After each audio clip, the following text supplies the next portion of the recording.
एक बार एक सौदागर राजा के महल में दो गायों को लेकर आया। दोनों ही स्वस्थ, सुंदर व दिखने में लगभग एक जैसी थीं।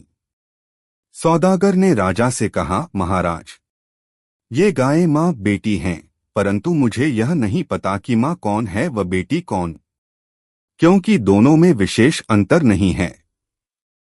मैंने अनेक स्थानों पर लोगों से यह पूछा, किंतु कोई भी इन दोनों में मां बेटी की पहचान नहीं कर पाया। बाद में मुझे किसी ने यह कहा कि आपका बुजुर्ग मंत्री बेहद कुशाग्र बुद्धि का है और यहाँ पर मुझे अवश्य मेरे प्रश्न का उत्तर मिल जाएगा, इसलिए मैं यहाँ पर चला आया। कृपया मेरी समस्या का समाधान किया जाए।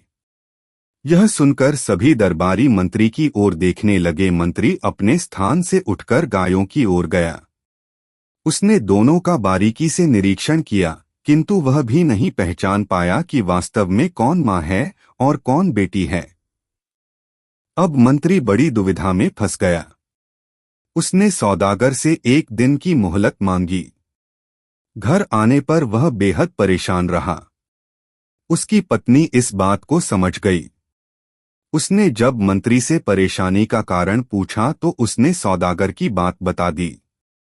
यह सुनकर पत्नी बोली, अरे, बस इतनी सी बात है, यह तो मैं भी बता सकती हूँ। अगले दिन मंत्री अपनी पत्नी को वहां ले गया जहां गायें बंधी थीं। मंत्री की पत्नी ने दोनों गायों के आगे अच्छा भोजन रखा। कुछ ही देर बाद उसने मां व बेटी में अंतर बता दिया। लोग चकित रह गए। मंत्री की पत्नी बोली, पहली गाय जल्दी जल्दी खाने के बाद दूसरी गाय के भोजन में मुंह मारने लगी और दूसरी वाली ने पहली वाली के लिए अपना भोजन छोड़ दिया।